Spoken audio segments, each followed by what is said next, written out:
देख रहे हैं हेल्थ अपडेट और मैं हूं आपके साथ गुंजन मित्तल। चलिए बिना देरी किए नजर डालते हैं आज की हेल्थ से जुड़ी बड़ी खबरों पर। मरीज के पेट से ईयरफोन, लॉकेट, स्क्रू समेत निकली 100 चीजें।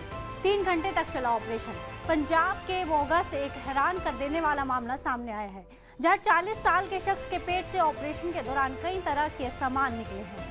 इस सर्जरी में 3 घंटे का समय लगा है और इस ऑपरेशन से शख्स के पेट से ईयरफोन, नट बोल्ट, स्क्रू, राखी, माला, पेच, सेफ्टी पिन, लॉकेट सहित 100 से ज्यादा चीजें निकाली गई हैं। शख्स पेट में दर्द, बुखार और उल्टी की समस्या के कारण डॉक्टर के पास गया था, लेकिन जब शख्स के पेट का एक्सरे किया गया तो डॉक्टर भी हैरान रह गए। पेट में कई तरह के सामान, नट बोल्ट, स्क्रू, राखी, माला, पेच, ईयरफोन और मैग्नेट के अलावा बहुत कुछ था। इसके बाद मरीज को मोगा में मेडिसिटी अस्पताल में ले जाया गया, जहां उसका ऑपरेशन किया गया। 3 घंटे तक चले ऑपरेशन में शख्स के पेट में से सारा सामान निकाल दिया गया। हालांकि उनका कहना है कि लंबे समय से ये सामान पेट में रहने के चलते मरीज की हालत अभी ठीक नहीं है। बाइक से भेजा युवती का शव सील हुआ मैनपुरी का राधा स्वामी हॉस्पिटल।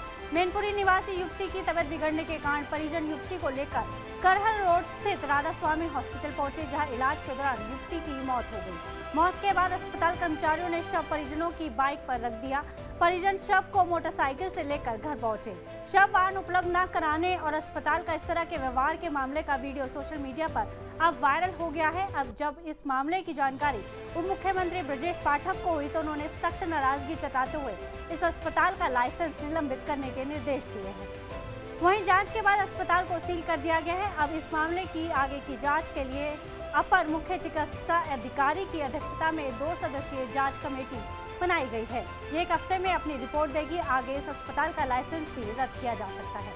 भारत कैंसर की 90 दवाओं में से 42 सबसे सस्ती दरों पर देता है। केंद्रीय स्वास्थ्य मंत्री मनसुख मंडाविया ने बुधवार को कहा है कि भारत कैंसर की 90 दवाओं में 42 दवाइयां सस्ती दरों पर देता है। उन्होंने टाटा ट्रस्ट की संयुक्त पहल संजीवनी यूनाइटेड अगेंस्ट कैंसर के उद्घाटन के दौरान ये बात कही थी। मंडाविया ने कहा कि हम कैंसर अस्पतालों और टेरिटरी हेल्थ केयर सेंटर्स को बढ़ावा दे रहे हैं। स्वास्थ्य क्षेत्र के प्रति हमारा दृष्टिकोण समग्र है और हमने MBBS और पोस्ट ग्रेजुएट मेडिकल सीट्स और कॉलेजों की संख्या बढ़ाई है और मेडिकल एजुकेशनल रिसोर्सेज तैयार किए हैं।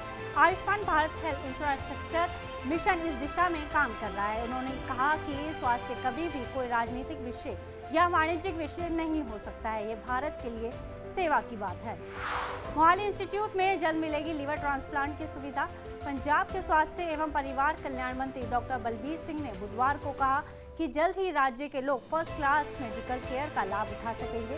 Punjab institute of liver and biliary sciences PILBS में लीवर ट्रांसप्लांट की सुविधा सहित लीवर और पित्त संबंधी मरीज कई तरह की स्वास्थ्य सेवाओं का लाभ उठा सकेंगे।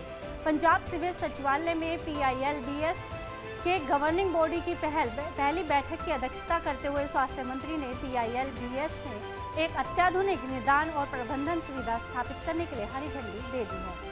उन्होंने साथ ही कहा है कि पंजाब सरकार संस्थान के लिए नवीनतम उपकरण खरीदने के लिए पहली किस्त के रूप में 25 करोड़ रुपए का अनुदान पहले ही मंजूर कर चुकी है।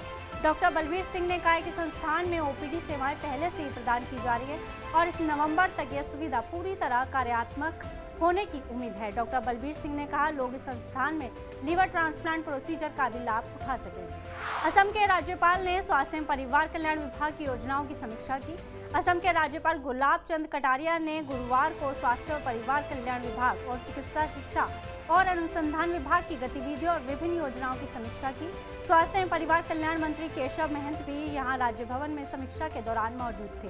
राज्यपाल ने कहा कि केंद्र और राज्य दोनों सरकारों ने लोगों के स्वास्थ्य और स्वच्छता को प्राथमिकता दी है और अधिकारियों को उन्हें दिए गए जनादेश पर खरा उतरने के लिए ज्यादा प्रयास करना चाहिए। कटारिया ने साथ ही कहा कि कई मेडिकल कॉलेज बन गए और कई जल्द ही पूरे हो जाएंगे, जिससे स्वास्थ्य और परिवार कल्याण विभाग की जिम्मेदारी काफी हद तक बढ़ जाएगी। राज्यपाल ने अधिकारियों को हर जिले में स्टोरेज फैसिलिटी वाले ब्लड बैंकों के लिए जल्द से जल्द प्रावधान करने की भी सलाह दी है। आज हेल्थ अपडेट में फिलहाल इतना ही। आप देश दुनिया की तमाम खबरों के लिए देखते रहिए TV9 भारतवर्ष।